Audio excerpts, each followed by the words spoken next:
NATO को भी अब ट्रंप ने धमकी लगा दी है। डोनाल्ड ट्रंप अगर मदद मांग रहा है नेटो के ममालिक से तो इसका मतलब है कि ईरान डोनाल्ड ट्रंप के काबू नहीं आया। इसराइल और अमेरिका मिलकर अपने सारे वसाइल लगाकर ईरान का मुकाबला नहीं कर पा रहे और उन्हें बहुत सारे और मुल्क चाहिए। तो अब नेटो के ममालिक घास नहीं डाल रहे। डोनाल्ड ट्रंप तो एक तरह से टके टोकरी हो गए। ये कि लोग अब एतबार नहीं करते अमेरिका के ऊपर जैसे पहले एतबार करते थे। तो 2.5 हफ्ते हो गए लड़ाई चल रही है और 2.5 हफ्तों के बाद ईरान ये कहता है कि हमने अब तक जितने मिसाइल और हथियार इस्तेमाल किए हैं ये आज से 10 साल से पुराने हैं। उस जंग के बाद जो हमने सीखा और जो हमने बनाया वो तो अभी हमने तक दिखाया ही नहीं किसी को। उससे तो हमने हमला ही नहीं किया किसी पे अभी तक।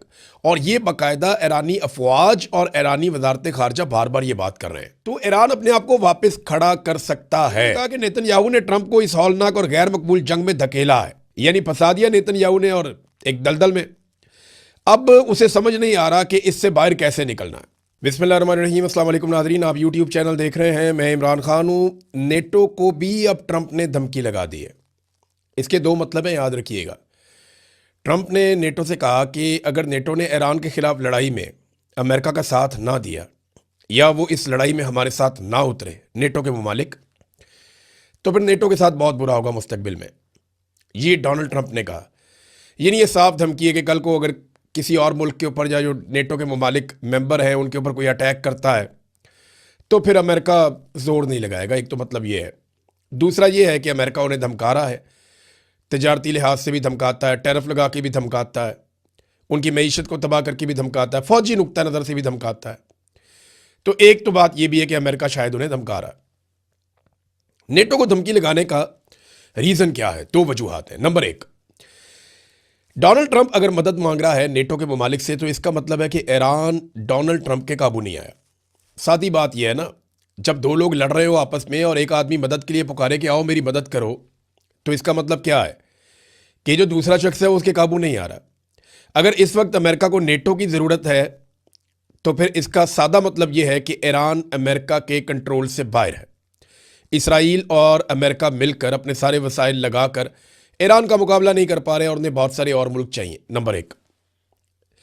इसका एक और मतलब भी है और वो सादा मतलब ये है कि नेटो भी अब डोनाल्ड ट्रंप के कंट्रोल में नहीं है। नेटो जो हमेशा से अमेरिका की जेब में पड़ा हुआ था, उसकी मुट्ठी में बंद रहता है नेटो हमेशा, तो अब नेटो के ममालिक घास नहीं डाल रहे। हत्ता कि अमेरिका के साथ बड़े अच्छे ताल्लुकात जिन ममालिक के हैं, अमेरिका ने 5 बड़े मुल्कों को आवाज़ दी, नाम लेकर उनसे मदद मांगी। चाइना से, जापान से, साउथ कोरिया से, फिर उन्होंने बरतानिया से और फ्रांस से मदद मांगी। लेकिन इन तमाम मुल्कों में से किसी एक ने भी हामी नहीं भरी कि वो अमेरिका के साथ मदद करने के लिए आ रहे हैं। वजह क्या है? डोनाल्ड ट्रंप तो एक तरह से टके टोकरी हो गए और उन्होंने अमेरिकी सदर का ओहदा भी टके टोकरी कर दिया है। वजह सादी है कि लोग अब एतबार नहीं करते अमेरिका के ऊपर जैसे पहले एतबार करते थे। लेकिन इसके बावजूद कुछ खबरें ऐसी आ रही हैं कि एक कोई इत्तेहाद बनाने की कोशिश की जा रही है और कोई ऐसा बेड़ा तैयार करने की कोशिश की जा रही है जो मशरिक़ वस्ता के अंदर पानियों में जाएगा और जाकर इस बात को यकीनी बनाएगा कि जो आलमी रास्ते हैं तिजारत के वो खुले रहें। लेकिन मामला ये है कि जब तक मकामी ममालिक इसके अंदर शामिल नहीं होंगे तब तक कामयाबी नहीं मिलेगी। और ईरान के मसाइल तो मौजूद हैं। यानी बड़ा अजीबोगरीब किस्म का एक दावा अभी पासदारान इनकलाब ने किया। ईरान की जो फोर्स है बहुत ही अजीब, मुझे इस वक्त तो बहुत अजीब लगा। लड़ाई को लगभग 2.5 हफ्ते हो गए, 15-16 दिन हो गए लड़ाई चल रही है। आज 16 तारीख है, 28 तारीख को ये लड़ाई शुरू हुई थी। एक दिन आप वो डाल लें, 16 ये डाल लें आप, तो 2.5 हफ्ते हो गए लड़ाई चल रही है। और 2.5 हफ्तों के बाद ईरान ये कहता है कि हमने अब तक जितने मिसाइल और हथियार इस्तेमाल किए हैं ये आज से 10 साल से पुराने हैं। और ख़ास तौर पे जो हथियार हमने अभी डिज़ाइन किए, पिछले साल जो 12 दिनों की जंग हुई थी, जून 2025 में 12 दिनों की जंग हुई थी ना ईरान की, तो उन्होंने कहा जी कि उस जंग के बाद जो हमने सीखा और जो हमने बनाया वो तो अभी हमने तक दिखाया ही नहीं किसी को। उससे तो हमने हमला ही नहीं किया किसी पे अभी तक। और ये बाकायदा ईरानी अफवाज और ईरानी वजारत खारजा बार बार ये बात कर रहे हैं। इसका सादा मतलब आप समझ जाएं कि अभी उनके पास मजीद हथियार बाकी हैं जिन्हें वो चला सकते हैं। बहरहाल ये किस किस्म का एक इत्तेहाद बनाएंगे अमेरिकन, और ये क्या जंगबंदी के बाद काम आएगा, जंगबंदी से पहले आएगा? मुझे ऐसा लगता है कि ईरान के पास फेस सेविंग के लिए बहुत कुछ होगा एंड ऑफ द डे। बेशक आयतुल्लाह अली खामनाई जो है वो शहीद हो गए हैं, लेकिन उनका बेटा आ गया, वो उसी तरह बेशक ईरान के अंदर जो है वो रिजीम चेंज करने की कोशिश की गई, उनको बहुत ज़्यादा इंफ्रास्ट्रक्चर को नुकसान पहुंचाया गया, लेकिन ईरान कंपनसेट हो सकता है अगर उसके ऊपर से सिर्फ पाबंदियां उठा दें। ईरान में ना ये कैपेसिटी बहुत है अपनी इकोनॉमी खड़ी करने की। अरब ममालिक की तरह उसके पास भी तेल है और उसके पास बड़ी ज़बरदस्त लेबर भी है और 9 करोड़ लोग भी हैं, आबादी भी ठीक ठाक है, तो ईरान अपने आप को वापस खड़ा कर सकता है। अमेरिका के एक सेनेटर हैं बर्नी सैंडर्स, इनका अगर आप स्टेटमेंट देखें, इन्होंने जो बयान दिया है वो अमेरिका के लिए एक आईना दिखाने के मुतरादिफ है।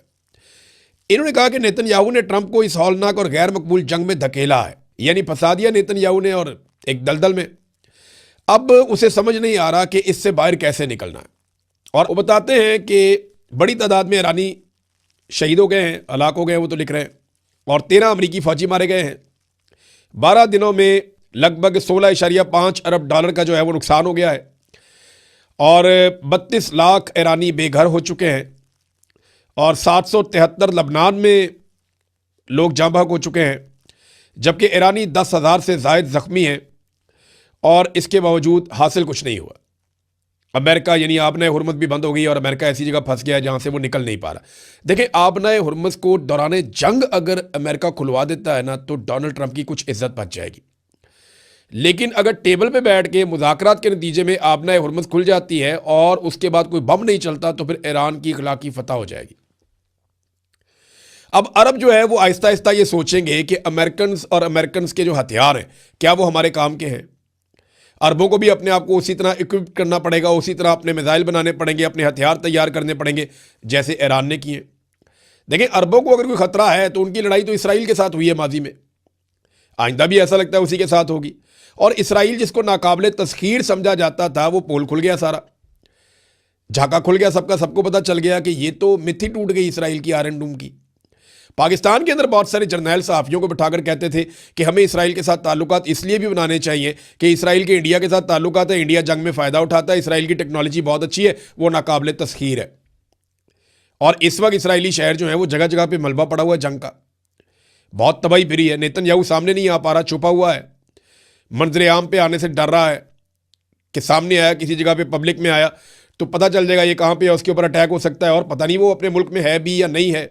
नाज़रीन, अभी तक जिन ममालिक ने मदद की है ईरान की, यानी ऐसी मदद की है जिसमें कुछ मदद फराम की गई हो, अद्वियात बाकी चीज़ें, वो उनमें चाइना है, रूस है, आज़रबाईजान है और वियतनाम है। ये वो ममालिक हैं जिन्होंने ईरान की मदद की है भाईचारे के हवाले से कि ठीक है, आपके मुल्क पे अटैक हो रहा है, हम इसकी मजम्मत करते हैं, आपके लोग शहीद हो रहे हैं, ज़ख्मी हो रहे हैं, आपका इंफ्रास्ट्रक्चर का बहुत नुकसान हो रहा है, आपको अद्वियात की ज़रूरत है, खुराक की ज़रूरत है, ये चीज़ें हम पहुँचा रहे हैं, तो वो इमदादी सामान जा रहा है। पाकिस्तान की जानिब से कोई इमदादी सामान अभी तक ईरान में नहीं गया, जबकि पाकिस्तान के वज़ीर आज़म ने यह हुक्म जारी किया है कि जो रसद है उसको बढ़ाया जाए अशिया खुर्दोनोश की खलीजी ममालिक में। खलीजी ममालिक जहाँ पे मेरे ख्याल में खुराक मौजूद होगी ज़रूर, और खलीजी ममालिक में जो है खुराक वो जा भी सकती है, उनके पास पैसा भी बहुत है, यानी वहाँ खलीजी ममालिक में खुराक भिजवाना अच्छी बात है, बुरी बात नहीं है। लेकिन ईरान की मदद पाकिस्तान को भी करनी चाहिए। जब बाकी ममालिक कर रहे हैं तो पाकिस्तान पीछे क्यों रहे? पाकिस्तान को चाहिए वो भी करे। लेकिन पाकिस्तान ने एक और हुक्म जारी कर दिया है और पाकिस्तान के मीडिया को किया गया है कि कुछ भी हो जाए, अब जो आबनाए हुर्मुज़ से पाकिस्तान का अगर कोई कार्गो गुजरता है तो उसके बारे में किसी किस्म की कोई खबर मीडिया के अंदर नहीं दी जाएगी। और एक चीज़ और है, डोनाल्ड ट्रंप ने कहा कि वो तफरीह के लिए भी बम मारता है। डोनाल्ड ट्रंप का अपना स्टेटमेंट है ना कि हम बार बार जजीरों पे बम मारेंगे और तफरीह के लिए मारेंगे, फ़न के लिए मारेंगे, इंजॉय करने के लिए, मज़ा लेने के लिए मारेंगे।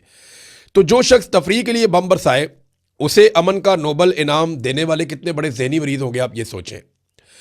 और वो उससे बड़े ज़हनी मरीज़ तब साबित होंगे जब वो कह रहा है कि मुझे बम मार के तफरीह मिलती है और ये अमन के नोबल इनाम की नामजदगी वापस नहीं ले रहे। तो नाज़रीन, कमाल किस्म की जोड़ी बन गई है। जैसा ट्रंप है वैसे ही उसके पाकिस्तानी टाउट हैं। वो कहता है जनाब उसको बम मारने का, मिसाइल मारने का मज़ा आ रहा है, वो उसकी तफरीह है, और ये कहते हैं जनाब आप तो बहुत अच्छे हैं, आपको तो अमन का नोबेल इनाम मिलना चाहिए। और दोनों अपनी अपनी बात से पीछे भी नहीं हटते। कैसे लोग हैं। अब तक के लिए इतनी, अपना ख्याल रखिएगा, अपने इस चैनल का भी। अल्लाह हाफ़िज़।